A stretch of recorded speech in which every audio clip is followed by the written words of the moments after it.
დილის საათები იყო, რომ დამიკაკუნეს ფანჯარა. და მომაწოდეს, რომ შეხედისაო, შენი კახაა კადრშიო. ერთი დავხედე და ვეღარ უყურე. თურმე გამოუყვანია ცხინვალში, ქუჩაში და მე იქაც ცემდნენ. და ეს ჩემშვის ესე სისხლები მოსდიოდა. და მეგონა რო ცოცხალი იყო, აწამეს. ეს ერთი შვილი მყავდა. მარტო მოვახერხე, მარტო გავზარდე. სულ 8 თვე იმსახურა. ვაზიანში მეოთხე ბრიგადაში. და მე ომიც დაიწყო. მე ბაზრობაზე ვიდექი და ეხა ტანკებმა რო გაიარეს მანქანებმა, ვაიმე გვიყვიროდნენ ბიჭები, რომ ომი დაიწყო, ომიო დიდი მანქანებით იყვნენ. მე დაურეკე მე. და გამცა პასუხი. მე 9 საათის შემდეგ ისევ დავრეკე და უკვე გათიშული იყო უკვე ტელეფონი. ისე კარგად მახსოვს 7 რიცხვი იყო. წაიყვანეს. ომში უკვე წაიყვანეს. მაგათი ბრიგადა. ომიდან აღარ ჩამოვიდა.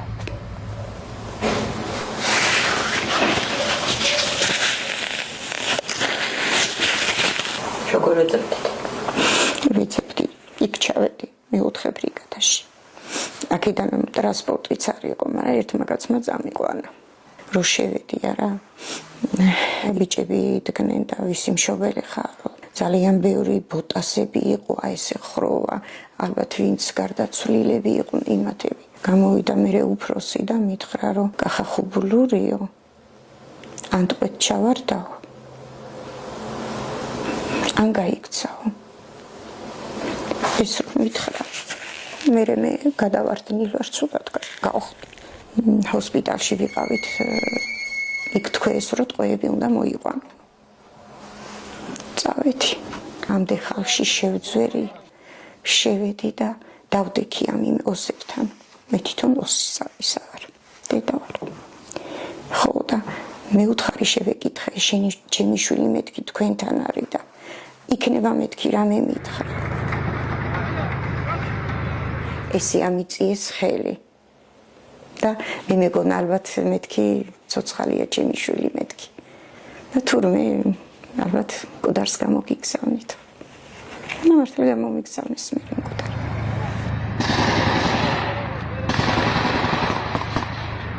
რასა ვაკეთებდი რომ გამებაჟე მე იქ ჩავიდნენ ცხინვალში და იქიდან გაიგეს რომ მოკლეს.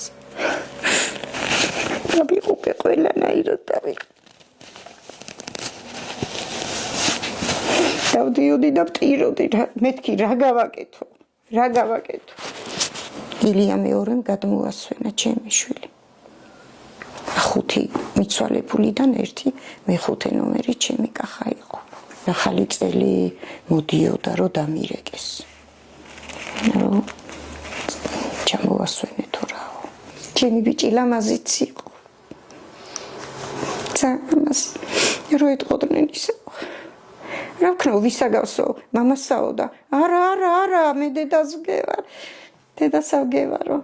აი სუთალებში მიყურებ და რა გამიხარდებოდა. უყვარდა კოცნა რო ჩამეხოტებოდა ხოლმე, არა ხელს გავკრავდი რო უკვე შემაწუხებდა ხოლმე. ეგეთი იყო. ეკა ხო გევართ ერთმანეთს. კი.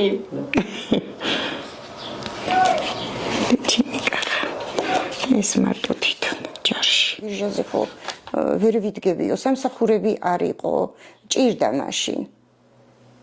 და მოიწადინა. მე ხა უარს ვეუბნეოდი, მაგრამ უკვე დიდი იყო და რა ვიცი ხა ძალიანაც უკვე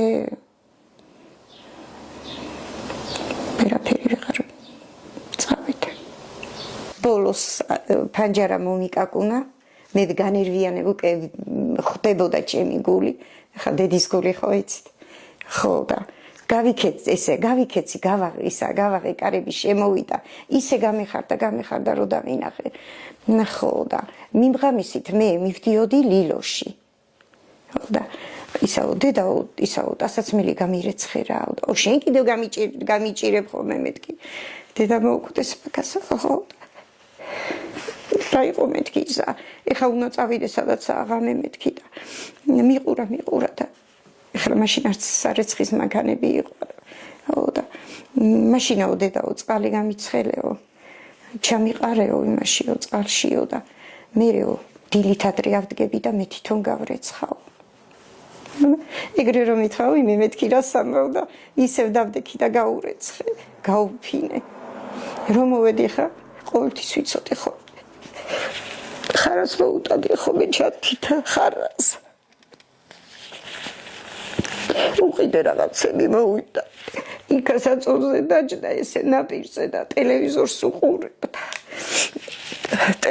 უყურებდა და ესე აი დაგრუზული იყო იცოდა აი მე შევატყე რომ ვერ იყო მერე გავაცილე საღამო არ იყო ესე ალბათ 4 საათი ესე გავიდა კარებში და შევხედე და მაიმე ნეტ არ წასულიყავი შვილო ჯარში მეთქი მარა გამიკეთა დედა აქაო და ესე მომეფერა წავიდა არც მოიხედა ჩემი კახარვე ხა ცოცხლა შვილიშვილი ვიცხოვე ყოლებოდა მეთქი არა და ვიღაც გოგო უყვარდა ტელეფონში აქ ის გოგო ადრე ხომ ყველაფერს მიყვებოდა სანამ პატარა ის მიყვარს დედა ის მიყვარს და მერე უკვე ისა არაფერს მეუბნებოდა ნეტა მეთქი ესეთი კარგი მაინც არ მყოლოდა მეთქი აი რაღაცა მეთქი ან აი გულში რაღაცა მქონოდა რომ აი ოდეს მე რაღაცა უწყეინებია არა მე მიამაყება ძალიან მიამაყება აი ცოტა ხან ვიცოცხლო რომ ჩემშვილის საფლავს მივხედო მარტო ეგრა მაქვს მაგრად ავდგევარ და მე რომ მოკვდები ჩემი შვილიც მაშინ მოკვდება დავჩებით ეგრე